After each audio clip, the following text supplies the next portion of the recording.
So what we're doing, the 75 Hard Challenge by Andy Frisella. I've done it. I've completed it once. The reason I like the 75 Hard Challenge, because it's so f***ing hard. Going to be joining me in the gym, which is a new experience for him. I mean, so I'm going to be out of my comfort zone. Yeah. So what can you expect? A lot of on location. We're speaking into the phone, a video, a thought. And then if there's questions that come up, we'll address that. God. 75 hard. Yeah. 75 days of just getting after it, focusing on self, laying the foundation for a better life. Welcome to GVSV. Join us on this adventure. My name is Alex. My name's Carl. 1, 2, 3, let's go.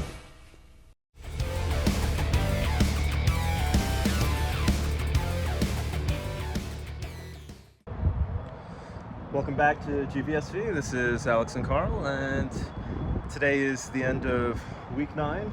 Yeah, 75 hard. Yeah, I think we've got a week and a half left. Yep.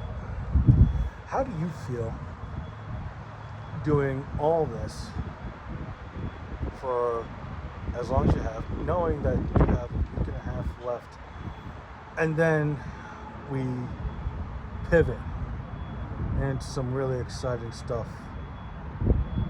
I'm looking forward to it, but at the same time, I mean, you've known me long enough. For me, it's the consistency and persistency of things that kind of helps me to maintain like an even keel.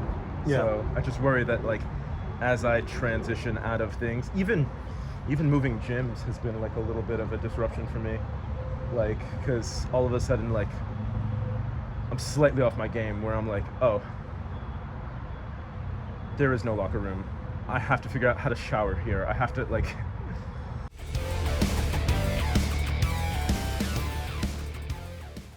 So if you can't tell, we're not from for various reasons. No, I mean like the amenities there were great. Yeah. And like we were talking privately, both gyms have their uses. This is way more conducive to hard training. Yeah. And it has better equipment overall. Overall, the equipment, it's not your normal fitness box, right? Where folks they go to the gym, it's more of a social aspect, and there's nothing wrong with that. Yeah. I'd rather you go to whatever gym suits your needs, if that means you going to a gym, getting off the couch, and, looking to get into your best self. If that's whatever gym, insert name, I do not care. If it's a Pilates class, I do not care. A spin class, I mean, even if it's just getting off the couch and going outside. Going for a walk. Like activity is better than, sitting still. Sedentary. Yeah. Sedentary. Just 100%.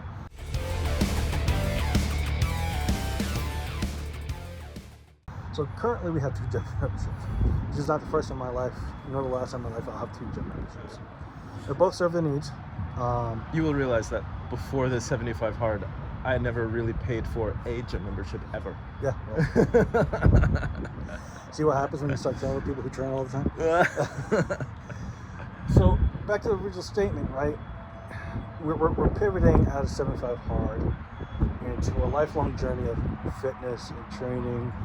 The focus isn't just getting bigger muscles, but it's able to move dynamically, to move explosively, to live healthily, to have higher capacity of endurance, and to do the things that humans were meant to do. And I will say that over the last 2 months, nothing has benefited me more emotionally and mentally than just being physically active in the morning. They're so intricately linked. Mental health and physical health are linked. Now, there is a tiny percentage of the population who cannot enjoy the gym the same way we do. But that doesn't mean they can't enjoy activity, right? But there's even a smaller population where they're just, their gratifying moment is waking up every day. because that's all they have. But that doesn't mean you can't live a full life. But if you're able-bodied, you should be getting outside, getting in some sun, going on a walk, enjoying the fresh air, right? Even if you live in the city, like we live right next to the city. So the fresh air over here and the fresh air in North Carolina, way different types of fresh air.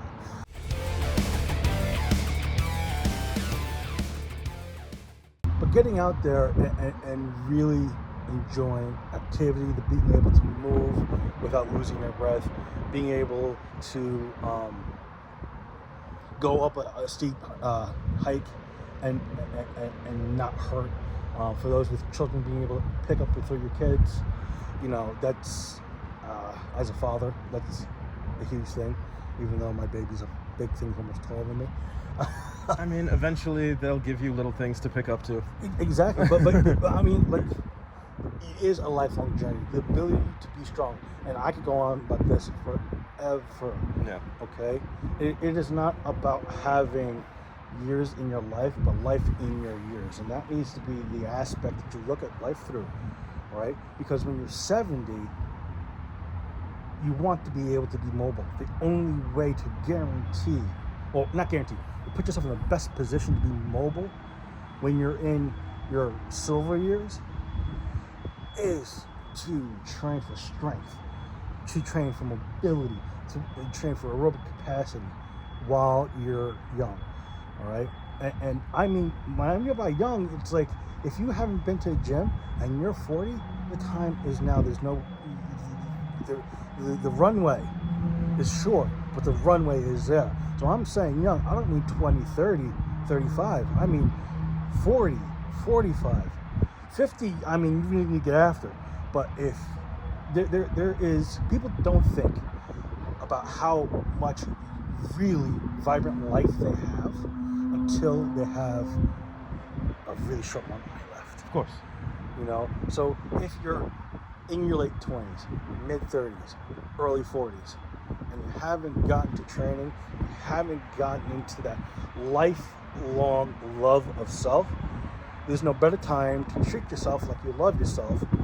Get out there, exercise, love the body that you're building, love the capacity that you're building, love your newfound ability to explore the world that you wouldn't be able to do if you're just sitting on the couch. You're not going to gain the strength to go ahead and scale, even like the Appalachian Trail here in New Jersey, where it's not like the Rocky Mountains. You're not scaling a mountain, but you have to do some rock scrambles. Yeah. Take some strength, take some capacity.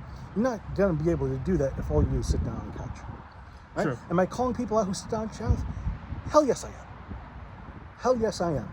I mean, so, personal experience. I mean, I have family members who we went on vacation and, like, we weren't even climbing hills. We were just walking through a city and they just couldn't keep up. Do you want to be the person who has to sit down every 5 minutes, every 10 minutes while your family's walking around because you're winded?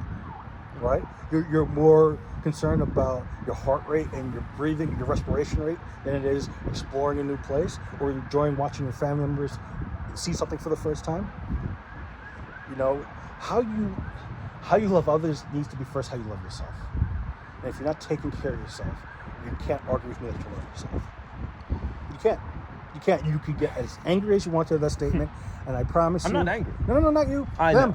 know. But you get as angry as you want to about that statement, and I promise you, I don't care about your anger. That's a you issue. I'm telling you to love yourself the way you love others, at minimum. That's the bare minimum, right? Your capacity for love for yourself, all right, is what's going to drive your capacity to love others, all right? So the self-hatred that keeps you on the couch, we need to knock that by.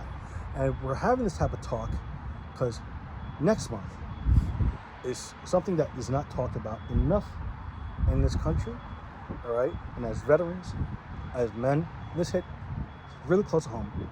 June is Men's Mental Health Month. Yes.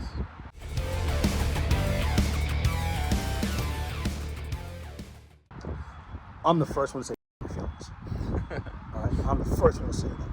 All right, what I mean by that is you can't let your emotions get in the way of doing things you know you need to do for yourself and for others. Okay, you can't let your emotions drive you. All right, but it doesn't mean your emotions aren't there, they're not valid, and they don't need to be processed. I know earlier in other videos, around other content, we talked about stoicism. Stoicism isn't the lack of emotion. That's a very common misconception, right? It's a deprioritization of emotion in the way we view life, in the way we process life. Emotion has its place, right? And you can't just sweep it under the rug at every turn. At the very least, you have to hold space for yourself. Even if you can't go to others, you have to hold space for yourself to realize that you're a human being. You have emotions. It's super important that you process it.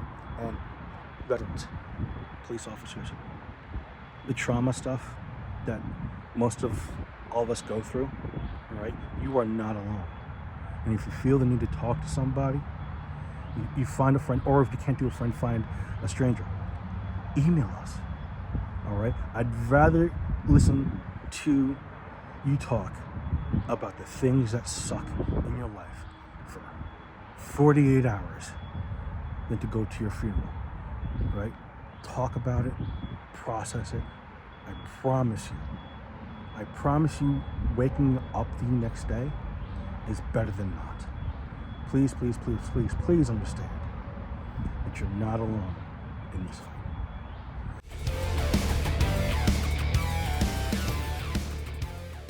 Having a peer group of friends that have like experiences for men is wildly more effective than therapy. Yes. That's my opinion. Yes. I'm not a doctor. Don't come at me. And if you do, I don't give a Now, okay, there's a caveat to that, all right?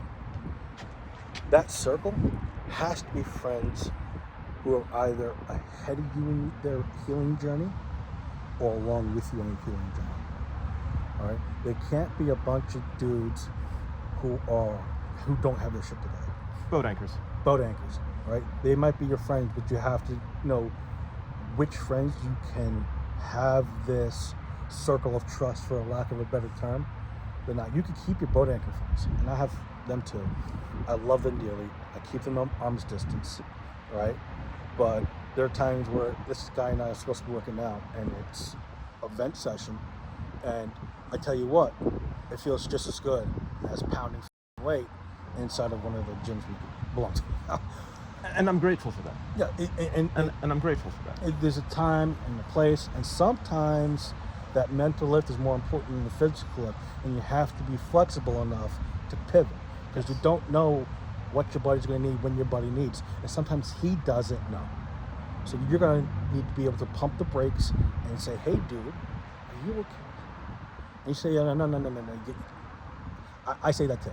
No, really, what's going on? I can just tell something's off. Is something you want to talk about? You want to go grab a coffee? We can move from this." Yeah. Being able to have that conversation is hugely important.